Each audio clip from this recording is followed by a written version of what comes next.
¿Qué tal? Es un gusto. Nosotros somos alumnos de la maestría en estándares internacionales de contabilidad y auditoría del curso Gestión Riesgos 1. Y en esta ocasión hablaremos del tema riesgos de liquidez con su subtema de riesgos inherentes de la aseguradora de los trabajadores S.A. Somos el grupo número 1 integrado por 5 personas. Para entrar en contexto veremos lo que es riesgo. Riesgo es la probabilidad que una amenaza se convierta en un daño. La vulnerabilidad o las amenazas por separado no representan un peligro, pero si se juntan se convierten en un riesgo, o sea, en la probabilidad de que ocurra un daño o una pérdida. Para poder apoyarnos veremos lo que son las normas, porque sabemos que son más técnicas, y veremos lo que nos dice la ISO 9001. Entendemos como riesgo la probabilidad de que ocurra un evento. La ISO 31000 nos indica que el riesgo es el efecto de la incertidumbre sobre los objetivos del negocio, y el ISO 27001, riesgo es efecto de la incertidumbre sobre los objetivos, o complementa diciendo que un efecto es una desviación de lo esperado, positiva o negativa. Bien, sabemos que la aseguradora está expuesta a diferentes tipos de riesgos, pero en esta ocasión veremos el riesgo de liquidez, y aquí tenemos un breve resumen, que es la contingencia que una institución no tenga la capacidad para fondear incremento en sus activos o cumplir con sus obligaciones oportunamente, sin incurrir a costos adicionales de forma financiera. Y ya veremos lo que son riesgos inherentes. En concreto, el riesgo inherente hace referencia al que pueda existir de manera intrínseca en cada actividad y que no pueda ser eliminado. El riesgo inherente se puede determinar en un cálculo que proviene de una evaluación de un riesgo de tratado, que a su vez se encuadra dentro de un marco de calificación de riesgos propio de su organización. Y aquí tenemos un breve ejemplo, que es el sector del transporte. Existe la probabilidad de que cause distintos factores o que produzcan choques o colisiones, y más adelante veremos a profundidad cómo se debe determinar. Bueno, continuamos y vemos ahora el tema de cómo identificar los factores del riesgo inherente. Es muy importante mencionar que al momento, o la forma más efectiva de identificarlos, es documentar adecuadamente los riesgos inherentes. Esto bajo que la parte integral del entendimiento de la entidad se lleve a cabo, y para ello pues el auditor deberá conocer a profundidad a la entidad que está evaluando. Y para ello pues el auditor representa estos 6 puntos, los cuales pues pueden llegar a ser un fuerte de la empresa, que son los factores externos, naturaleza de la entidad, políticas contables, objetivos y estrategias, revisión del desempeño financiero y el control interno. Asimismo pues mencionamos aquí 3 pasos para la identificación del riesgo inherente. Primero pues es reunir la información básica sobre la entidad y el control interno, diseñar y realizar procedimientos de identificación y valoración del riesgo, y relacionar o mapear los riesgos identificados hacia áreas de importancia relativa en los estados financieros. Asimismo, pues nos preguntamos luego por qué es importante medir los riesgos, y en este caso es muy importante, ya que pues las personas suelen ser demasiado optimistas sobre su habilidad para administrar el riesgo, que esto puede llevar pues a tener lagunas al momento pues de estar reevaluando lo que es la entidad, y por ello pues una compañía pues necesita asegurarse que entiende el riesgo inherente y que puede pues estar a cierto punto ser vulnerable en no tener o no cumplir efectivamente con lo que son los riesgos. Gracias. Veamos ahora los indicadores de liquidez. Este tipo de indicadores ayudan a evaluar la posición financiera a corto plazo de la empresa. Cuanto mayor sea la liquidez de una empresa, mayor será su salud financiera.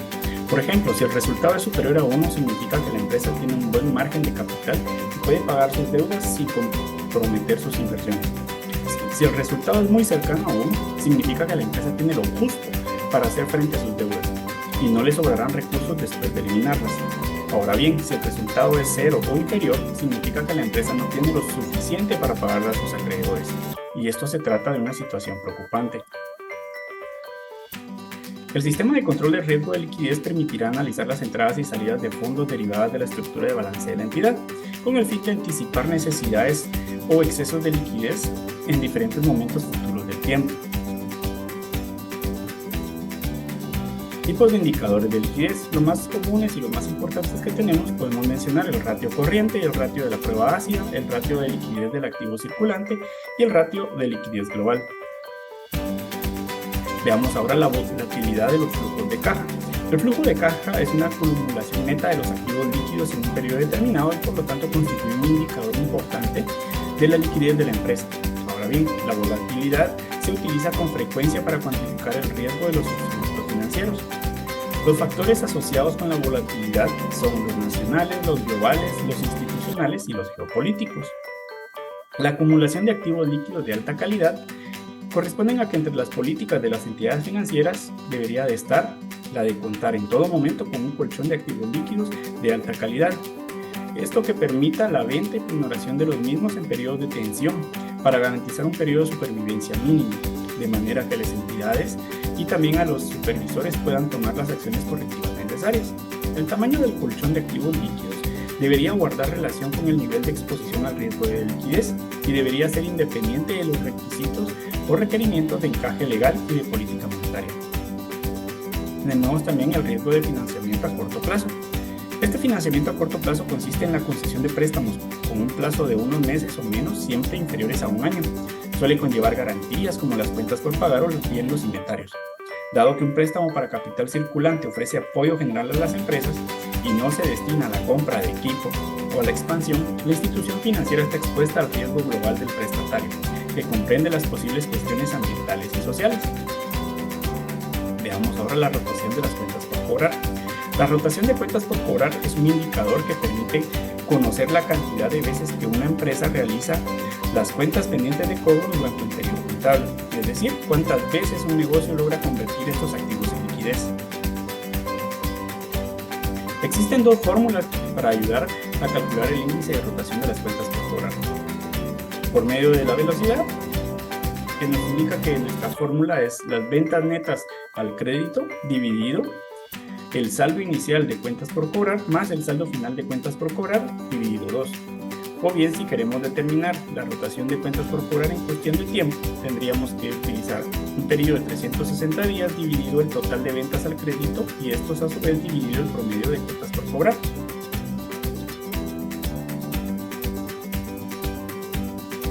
Ahora bien, con la rotación de cuentas por pagar, el índice de rotación de cuentas por pagar es un indicador necesario para comprobar cómo está la liquidez de la empresa, el número de veces que esta empresa paga las deudas con sus proveedores durante un periodo determinado y se cuenta con este indicador.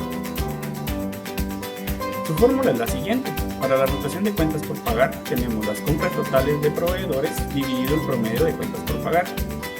Y la rotación de cuentas por pagar a proveedores en días indica el promedio de días que una empresa tarda en cursar un pago a un proveedor y su fórmula es los 360 días dividido la rotación de las cuentas por pagar.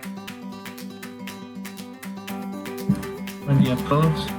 Continuando con el tema, tenemos los mercados de dinero. ¿Qué son los mercados de dinero? Son aquellos que también son conocidos como mercados financieros, que representan un espacio que puede ser físico o virtual, en el cual se intercambian activos financieros entre agentes económicos, los cuales se llegan a definir el precio de dichos activos. Asimismo, dicho dinero que canalizan viene, por ejemplo, de ahorros de las familias y las empresas que están dispuestas a invertir, de tal forma que este mercado les garantiza una buena remuneración por prestar dicho dinero. Asimismo, las empresas disponen de este dinero para poder realizar inversiones que prevén que arrojarán grandes beneficios económicos para todos los entes involucrados. Mismo el mercado de dinero está sujeto a la oferta y la demanda. Es decir, cuando una persona quiera algo a un precio determinado, solo podrá compararla y ya hay otra persona dispuesta a vender a ese precio que la otra quiere comprar. El funcionamiento de los mercados de dinero. El riesgo de la inversión es reducido media vez la entidad emisora tiene capitales estables y solvencia fuerte en mercados internacionales y cuentan con ciertas garantías para poder garantizar al inversionista la mínima posibilidad de perder su dinero. Cuando la liquidez es alta, esto permite canjear de forma rápida, pero por lo general 18 meses para poder recuperar sus activos financieros. Debido a la flexibilidad que tienen los mercados de dinero, las entidades pueden invertir en mercados internacionales, pudiendo ser estas, por ejemplo, el famoso Wall Street, donde hay muchas inversiones y se mueven capitales. Asimismo, la negociación que realizan las entidades son de manera directa, y en el caso de utilizar intermediarios deben ser especializados en el área financiera. ¿Cuáles son los mercados más seguros para invertir? En ciertas ocasiones se puede llegar a pensar que el mercado de dinero es muy difícil, simplemente como es para una persona común, por el riesgo que representa, que puede ser muy elevado. Sin embargo, la inversión en un mercado de dinero es conseguir estabilidad y seguridad financiera, así como diversificar los inversores y no colocarlas todos en el mismo lugar. Para esto tenemos algunos ejemplos de mercados, cuáles son los más transparentes. En este caso, el mercado de Japón, el mercado de Estados Unidos, Inglaterra, Francia y Suiza.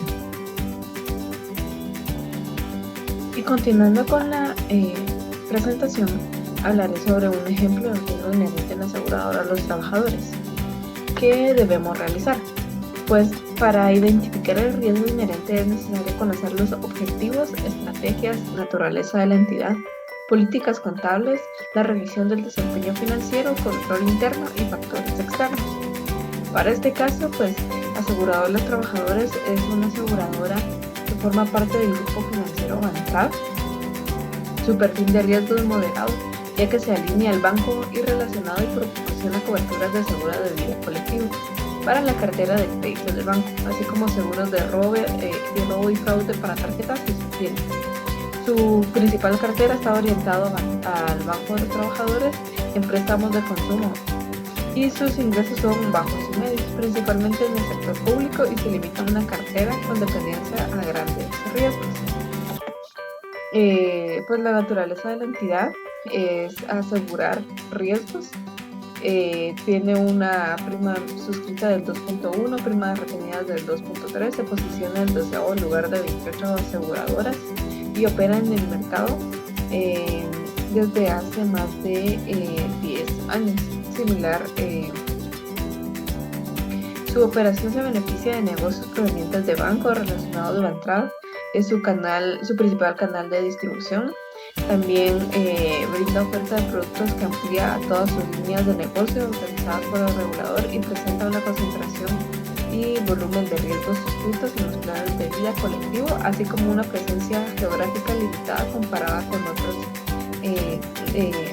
aseguradoras.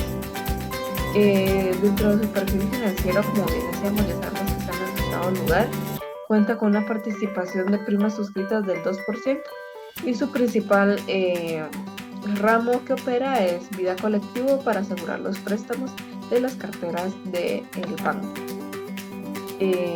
Pues actualmente cuentan con una calificación A, por una perspectiva de fortaleza financiera estable. En activos cuenta con 128 millones, un patrimonio de 66 millones y tiene tendencia al incremento. Para el 2021, 216 millones en activos, 79 millones en patrimonio, un resultado neto de 14 millones, en primas tuvo un crecimiento de 190 millones, un índice combinado de 89 millones y una siniestralidad de 73.9 millones. Esto es importante mencionar, ya que por ser una aseguradora que se enfoca en riesgos de vida, la pandemia del COVID-19 vino a perjudicar su siniestralidad. Eso quiere decir que se incrementaron los siniestros presentados derivado al COVID. Para el presente análisis, pues se utilizaron los estados financieros auditados por KPMG, que nos incrementa la fiabilidad y razonabilidad sobre las cifras presentadas en esos estados financieros. y asimismo son supervisados por la Superintendencia de Bancos. Pues también se hace un análisis de su capitalización y apalancamiento. Acá vemos índices de siniestralidad, se ve pues la gestión operativa, índices combinados, tenemos el ROA, ROE, la capacidad que tiene la empresa para generar utilidades sobre sus activos, las primas retenidas, apalancamiento neto, apalancamiento bruto, el patrimonio activo y la disponibilidad de las inversiones. También es importante mencionar que pues por ser una aseguradora, las inversiones que cuenta sirven para respaldar las obligaciones que puede llegar a presentar y sobre las reclamaciones de siniestros. También tenemos reservas sobre primas netas, reservas de siniestros y reservas de riesgos pagados. Dentro del análisis también, como bien se mostraba anteriormente, se hace conocimiento de la entidad y su control interno, también de la participación y competidores. Como bien vimos, estaba en el 12º lugar, cuenta con 28 competidores, hay 2 competidores que son muy fuertes y que se manejan a nivel regional, y toda esta parte forma para hacer un buen análisis sobre el riesgo inherente. Debemos calificar sobre el impacto o la frecuencia de probabilidad que esto ocurra con nuestra matriz de riesgo. Entonces, si es un impacto bajo y frecuencia baja, lo calificaremos con un 1. Si es un impacto bajo pero una frecuencia media, se irá con un rango 2. Si es un impacto medio y frecuencia media, se irá con un rango 3. Y si es un impacto alto pero frecuencia baja, igual se irá con 4. Y si el impacto es bajo pero la frecuencia es alta, también se calificará con un grado de riesgo inherente número 4. Muchas gracias.